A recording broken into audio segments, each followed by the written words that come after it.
क्या आपको भी कोई धमकी दे रहा है? आपके फ़ोटोग्राफ, ऑब्ससीन मटेरियल, चैटिंग या आपके वीडियो को वायरल करने, इंटरनेट में वायरल करने की धमकी दे रहा है?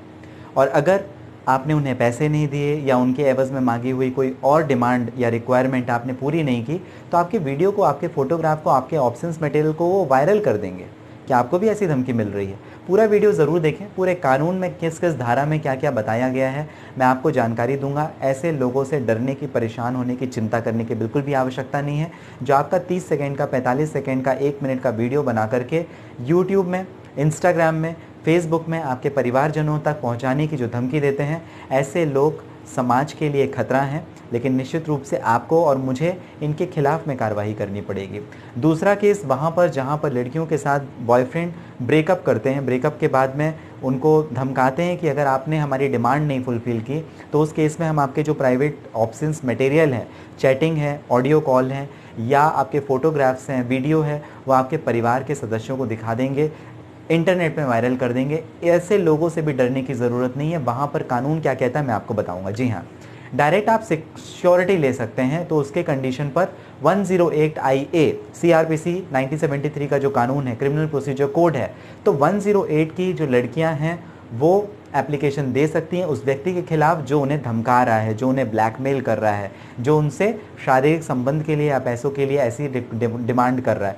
अगर जो भी एक्सटॉर्ट करने वाले लोग हैं, सेक्सटॉर्ट करने वाले लोग हैं, किसी लड़की के साथ में ऐसा काम करेंगे और शारीरिक संबंध बनाएंगे तो ये रेप के दायरे में आता है। ये बात आपको ध्यान रखनी चाहिए। Punjab and Haryana high court का जजमेंट जो कि OP जिंदल यूनिवर्सिटी केस में दिया गया था, 4 लोगों को रेप का अक्यूज्ड मानकर आजीवन कारावास की सजा कोर्ट ने सुनाई थी। बहुत महत्वपूर्ण जजमेंट है। आप ध्यान रखिए, किसी के साथ आप अगर ऐसा करेंगे, उनकी obscene pictures, material, photograph, video, chatting, audio, इन सबको वायरल करने की यदि धमकी देंगे, शारीरिक समझौता करेंगे, आप किसी प्रकार से शारीरिक संबंध बनाएंगे उस लड़की के साथ में, महिला के साथ में, तो आपके ऊपर रेप का केस लग सकता है। लड़कियों क्या करना है?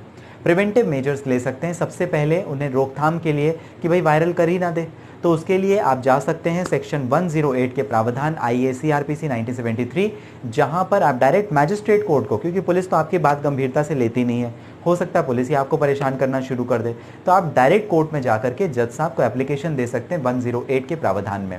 जो भी व्यक्ति आपको थ्रेट कर रहा है, आपको ब्लैकमेल कर रहा है, कोर्ट उससे श्योरिटी लेगी, श्योरिटी फॉर गुड बिहेवियर। अगर उसने ऐसा नहीं किया तो उसे जेल जाना पड़ेगा। जी हाँ। दूसरी बात, प्राइवेसी को जब कभी भी ब्रीच करने, क्योंकि आप किसी के वीडियोस वायरल करो तो ये प्राइवेट जो उनकी चीज़ें हैं आप वायरल कर रहे हो, तो वीडियो वायरल करो, आप फोटोग्राफ वायरल करो, ऑब्ससीन मटेरियल या कुछ और चीज़ें ऐसे बना करके वायरल करो।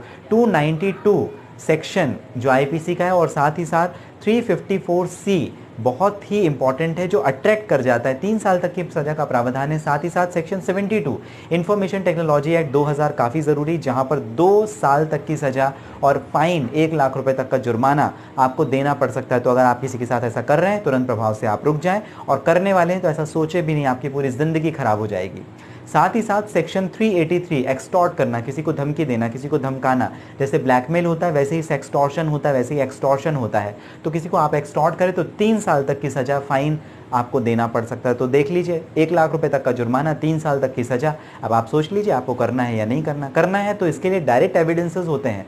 किसी को कुछ साबित करने, उस लड़की को, उस व्यक्ति को साबित करने की ज़रूरत नहीं होगी जिसके खिलाफ में, क्योंकि डायरेक्ट एविडेंस आप खुद ही बना लेते हैं। और आजकल अगर आपने फ़ोन से किया, इंटरनेट से किया, तो IP एड्रेस के लिए थ्रू ट्रैक होकर के आपको फंसाना काफ़ी आसान है। तो ध्यान रखें, आप मुसीबत में फंस जाएंगे, इस वजह से ऐसा बिल्कुल भी ना करें अगर आप करने की सोच भी रहे हैं। और अगर आपके साथ में हो रहा है तो जो मैंने आपको कानूनी प्रावधान बताए उसके हिसाब से आप शिकायत दर्ज करा सकते हैं। सेक्शन 108 काफ़ी महत्वपूर्ण है।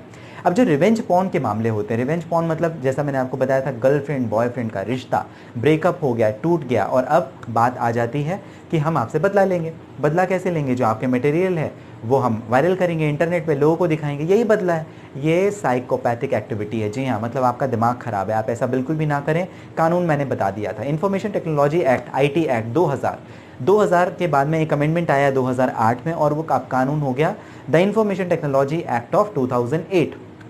सेक्शन 66E जहाँ पर पनिशमेंट है किसी की प्राइवेसी को वायलेट करना, किसी की जो प्राइवेसी अगर आप वायलेट करते हो, उसके वीडियो वायरल करते हो या कुछ करते हो, तो सेक्शन 66E अट्रैक्ट कर जाएगा। सेक्शन 354 जहाँ पर ऑब्सीन्स पब्लिकेशन, मतलब ऐसा कोई मटेरियल जो कि न्यूड पिक्चर्स हैं, फोटोग्राफ हैं, वीडियोज़ हैं या ऑडियो, तो इन सारी चीज़ों को पब्लिश करना ये एक तरीके से क्राइम है। 2 साल तक की सज़ा और फाइन का प्रावधान किया गया है 354C आईपीसी में, जहां पर विक्टिम की कंसेंट नहीं है, उस लड़की की कंसेंट, उसकी इच्छा नहीं है, फिर भी आपने उसकी वीडियोस, फोटोग्राफ और बाकी सारी चीज़ों को पब्लिश कर दिया, दूसरों तक पहुंचा दिया, तो यहां पर आपको 3 साल तक की सज़ा और फाइन का प्रावधान किया गया। Section 67 again information technology act, जहां पर विमेन को सेक्सुअली इम्प्लिसिट किया जाए, सेक्शन 66A में और सेक्शन 66 में, और 3 साल की सज़ा और 1 साल तक का प्रावधान है। और इस प्रकार के ऑप्शंस मटेरियल को पब्लिश करना जो कि आपको फंसा सकता है बहुत ही गंभीर परेशानी में, बिल्कुल भी ना करें। करने की सोच रहे हैं, बिल्कुल भी ना करें। कोई आपका मित्र, कोई आपका पड़ोसी, कोई आपका रिश्तेदार, कोई आपके घर परिवार में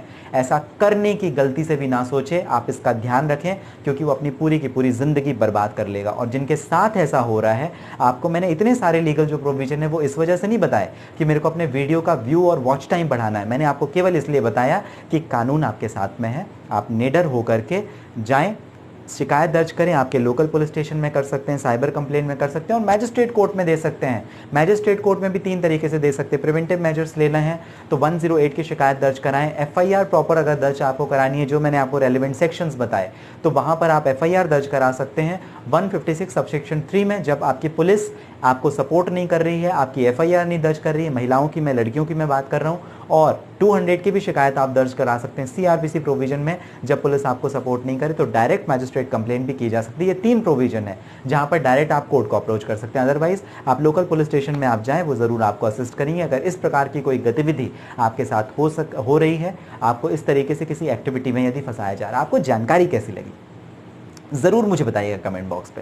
मैं पूरी कोशिश करता हूँ कि आप किसी परेशानी में बिल्कुल भी ना फंसें, और फंसे हुए हैं तो क्या करना है, इस वीडियो के डिस्क्रिप्शन में डिटेल है मेरी, जहाँ से आप डायरेक्ट अपॉइंटमेंट बुक करके मुझे बात कर सकते हैं। जी हाँ, मैं पूरी कोशिश करूँगा आपकी परेशानी का देने का सॉल्यूशन, देने का समाधान। आपको अगर ये जानकारी अच्छी लगती है ना, तो आप ज़रूर सब्सक्राइब करके जाएं। ऑनलाइन लीगल एडवाइस जो है वो आपका ही चैनल है। जी हाँ, आप लोगों के लिए, जिससे आपको कानून की इन्फॉर्मेटिव वीडियोस, जानकारी मिलती रहे। इसी बहाने मैं भी सीख लेता हूँ, इसी बहाने आप तक कुछ जानकारी पहुँचा देता हूँ। मिलते हैं कल इसी समय, आप छोड़ के मत जाइएगा। इसके लिए कर लें सब्सक्राइब, बजा दें घंटी। ध्यान रखें अपना, स्वस्थ रहें, सुरक्षित रहें। मिलते हैं अगले वीडियो।